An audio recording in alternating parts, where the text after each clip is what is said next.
Got one. You need a net. Boat hog. When he hops, bring him. Oh, it's a good one, Jeremy. Get him over the side. That's a good one. There you go. Number 2 for today. Let me get some pictures of him.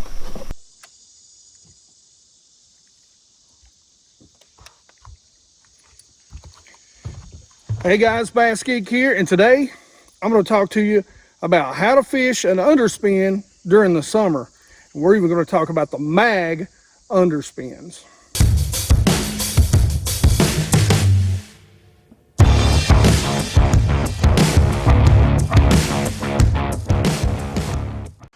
Shoo, it is a scorcher out here today. Now, the bite has slowed down. Jeremy is throwing a bigger swim bait right now, but Jeremy has had several bites and caught a couple today on the underspin. So that's something that I want to talk to you about. A lot of guys to this day do not throw an underspin in the summer and out deep. And let me tell you, this little bait right here, it slays when everything else gets super tough, when you can't get bites. And I mean, guys, I have thrown today, we've drug worms, we've thrown big swim baits, we've thrown top water, we've thrown, I mean, you name it, if it gets thrown on a ledge, you know, mag shake heads, mag Nico rigs, we've thrown it all. We have thrown it all today. And the only thing that's been getting bites has been the underspin. So, while Jeremy fishes for a little bit, I want to talk to you about it. Now, one of the underspins that I've got I don't have with me right now, and that is the Cumberland Pro Lures underspin. I love that little underspin. That's my finesse underspin. So if I'm fishing smaller baits, say like your Kitex, that's what I generally throw. But for the most part, when I'm ledge fishing, this is what I'm going to. This is the Tennessee River Bling. This is the micro version, okay? Now, he makes huge versions of an underspin. And guys, let me tell you, they work. They work. This is a full 5.5 inch Shadowlicious. This is a 3/4 ounce with a 6/0 hook. This is the full ledge head Tennessee River Bling. Now, he makes them all the way up in 10/0 and like, I think it's 1 ounce and 3/8. So you can get some big baits on an underspin. Clear water. Let's talk about clear water. I'm a big underspin fan in clear water because I think it looks like, you know, multiple shad. And one of the things that I like about this head that to me sets it apart from others is that I can take and bend this wire, and you can see how heavy it is, straight down. So it's off the belly of any swim bait that you put on there. Now that is the Bass Munitions Patriot Minnow. One of my favorites, and Richard, if you're listening to me, I miss you. Richard is working constantly, and I don't get to talk to him that much, but, you know, I don't know, not quite sure what's going to happen with Bass Munitions, but I wish Richard, of course, as always, nothing but happiness in life. He's one of my very best friends, but he's going to have to quit working so daggone much so I can actually hang out with him. But anyway, back to talking about underspins. When it gets super tough like today, you can take this swim bait off and put a fluke on it. Now, that's a winter thing a lot of times, but in clear water, that is a summertime bait that you can put on an underspin that really is subtle and will get those finicky bass to bite. So why do I think an underspin is so good, even in clear water? It's basically the difference, and it's something that I see fishing open water a lot. So there's not brush piles where I'm fishing. We're talking about literally, you know, hard rock, a drop off to the creek channel. There's nothing there. There's no stumps. There's no ambush points. They like that hard bottom.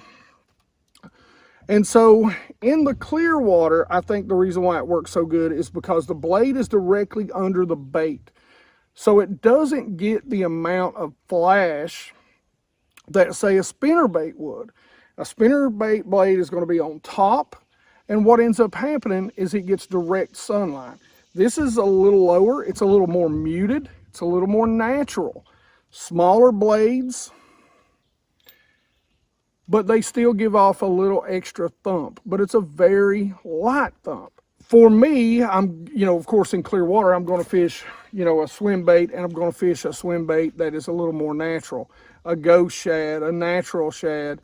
I'm going to throw a little bit of color to it, maybe a chartreuse line down it. If I'm fishing around something, if I'm fishing around smallmouth. But for the most part, that's how I'm going to fish, or that's the baits that I'm going to throw on an underspin. Now guys, rod, reel, and line setup, like I said, there's 3 different types that I use. You've got, kind of the medium, the big, and then like I said, Cumberland Pro Lures, which is kind of the finesse style. And so a lot of times for the finesse style, even though it's a smaller, more compact underspin, it's still, you can get it in good, good heavy weights. You can get it in super light weights like a quarter, but I think you can get it all the way up to a 3/8. I don't remember if you can get it in a 1/2 ounce or not, which you can get this in the 1/2 ounce. And the thing about it is I can throw that generally on the same rod and reel setup. Now, if I go super lightweight, anything under a quarter or under, I may go to a little bit heavier or faster tip setup on a spinning reel. Most of the time I'm going to throw an underspin on a bait caster. Rarely will I throw it, honestly, on a underspin unless I'm throwing something really light and it's like a 2.8 inch Kitech. This will be my general go-to for the medium to the lights. This is a Killer Bass Baits Trident. It is a little bit softer, medium heavy, fast action, but it's got a little bit of tip to it, a little bit more tip. It's close to a medium moderate, but I don't know if I'd call it a moderate tip quite. 7'3", I like to be able to get long casts. 7'3", 7'6", generally is the length of a rod that I want to go to. The reel, guys, I love my Lew's BB1 Pros. They cast at a mile. They work great. They've got a nice wide spool, so you've got a lot of line. You can get a very long cast, which is very key when you're fishing out in those deep schools during the summer, because you want to cast past the school and then come through the school completely. 6'4" to 1 reel speed. 6'4", 6'3", guys, stay slow, because this bait with the plastic and with the blade is going to want to rise, and you're going to want to keep it as close to the bottom, 2 to 3 foot off that bottom as you can. Match the hatch, guys. That's the big key. The other thing is, on this, I'm fishing 12-pound fluorocarbon.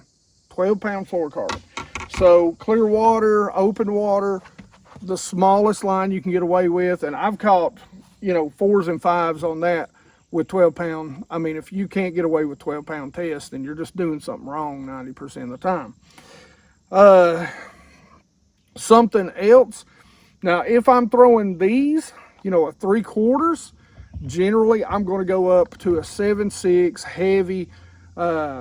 You can get away with a 7-foot or a 7.3 heavy. I like a 7.6 or a longer rod. So a 7.6, a 7.10, a 7.11, something in that heavier rod with a fast tip. Again, you don't want a broomstick. You want something, you're going to be throwing a 3/4. If I'm throwing a 1/2 ounce in this, I'm going to go with my medium heavy fast action, okay? So once I move up to that 3/4, that 1 ounce, that's what I'm going to probably pick up. Either a very, stiffer and extra fast action, medium heavy, or I'm going to that heavy rod with a fast action. But either way it goes. Now, when I start throwing these, I move up to 15-pound test. Guys, you've got to remember that line drag as it's coming through the water, that line itself, the larger the diameter, in other words, the thicker that line is, the thicker the diameter of that line, the more lift it's going to give that bait. So the harder it is to keep it down. So you want to keep those, to me, you want to keep those lines very thin. I pay very close attention to the brand line I use because of that very reason. It's also going to control, even if you're throwing a jig out there, if you want a faster drop, let's say you're throwing 17-pound test, you're just casting a jig out deep or something. So that 15-pound will have a faster drop rate than a 17-pound that is a bigger diameter. So always think about those things. You can control drop rate just by changing the line size. And that's kind of the same thing with this. Drop rate, anytime you're fishing a horizontal bait, a bait that is going to be designed to be fished along the bottom or horizontally through the water column, line diameter is a big deal. So I try to keep it as low as I can, because the key to fishing swim baits and the key to fishing underspins are slow. And I'm telling you, it's not a crankbait, it's not a jig, you want to find fish that are feeding on shad. That's a huge thing that I get with a lot of guys that are used to fishing jigs or crankbaits, and they take a swim bait out there and they fish those swim baits in the same exact holes that they're going to throw a jig around or a worm and catch bass. Those fish generally are keyed in on crawfish. So you want to find fish that are keyed in on shad. That's a big deal. Find shad in the area and you'll find the bass, and then you can start throwing that underspin and catching them. Don't be afraid. You know, guys, I fish clear water and I fish big baits in clear water, okay? And when I say clear water, I mean, I know there's clear water out there, but, you know, we're talking about largemouth, which are super spooky. We're not talking about smallmouth, okay? Largemouth, which really like to get a look at things, inspect things. They're not just super aggressive, okay? So what ends up happening is, how many people, when you've got 15 and 20 foot, you know, water clarity, are going, well, I guess I better downsize. I guess I better get that little green worm out and dink-a-link it around and drag it around. Everybody, how many of those little green worms do you think they're seeing go by their head? How many of these do you think they're seeing go by their head? So sometimes it's just thinking outside the box. Sometimes it's about going big, but at the same time, making sure you're going natural. You know, don't pick up a swim bait that looks like it glows in the dark and throw it out there in super clear water and expect to catch fish, you know. I mean, I would be lying to you if I told you I didn't learn that the hard way, right? But but anyway, that's sort of some of the stuff that you want to do. And I'm telling you, even more. Listen, guys, I've got more confidence in this, and Jeremy will tell you the same thing. Jeremy, am I lying? What catches more fish for us, especially in clear water, an underspin or a straight swim bait? The underspin for sure. There you go. It's the first thing we always pick up. It's the first thing we pick up. The underspin is going to tell us if they're going to bite. And if they're going to bite anything, they're going to bite an underspin. I promise you. So if you're not taking advantage of it, guys, you're really missing out.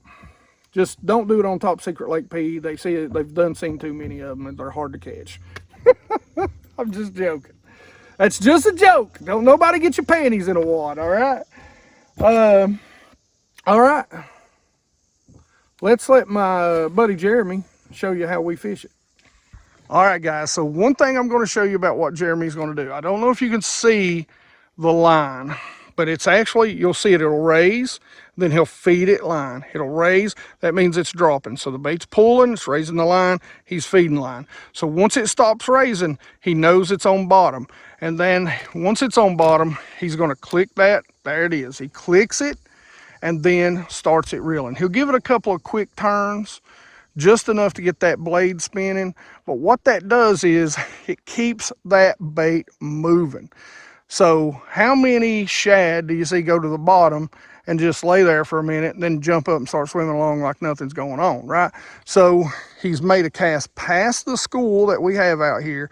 He's fed it line as it's dropped, and then once it's on bottom, he's engaged the reel and now very slowly brings it back to him. All right, now we'll talk about cast number 2.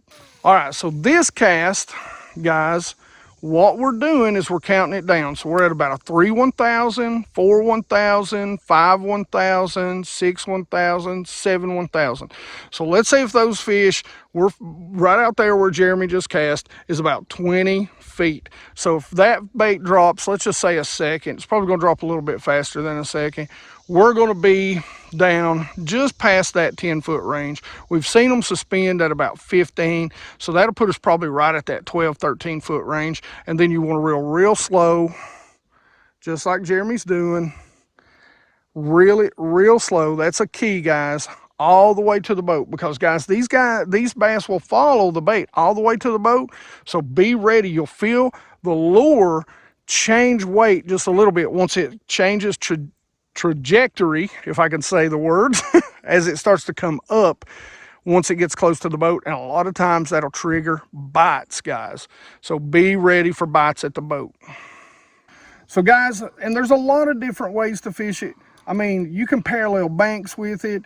You can fish it over brush piles. There's a lot of different things you can do with an underspin that will get you bites that normally on tough days you would not get.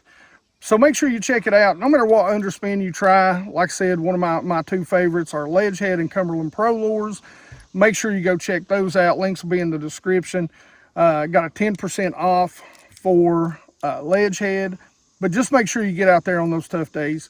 Let this become your favorite go-to bait when it gets tough. I'm telling you, when it gets tough, this bait just catches fish, and big fish. All right, as always, guys, questions, comments in the comment section below. You guys know I love to talk about fishing with you, and I really do. And by the way, for you guys that don't know, be sure you email me, or you can send it to me on my Instagram or Facebook, message it to me some way. I'm, sharing you guys out, showing you guys some love, some appreciation on my YouTube channel and sometimes on my Instagram channel. Just sharing pictures of your all's catches. So if you've seen anything like the underspin or like the rod or like the reel, and you've heard about it on BassGeek and you've caught some fish on it, send me your pictures. Don't have to be giants. We do real fishing around here, real fishing. So send it out there to me, and I'll put you up in my stories. Okay, give you guys a little bit of love. I love giving back to you guys and being able to shout you guys out and say thanks for watching. That's part of the game. All right, all that being said, like it if you like it. Don't forget to subscribe. Make sure you ring that bell. And as always, you guys rock.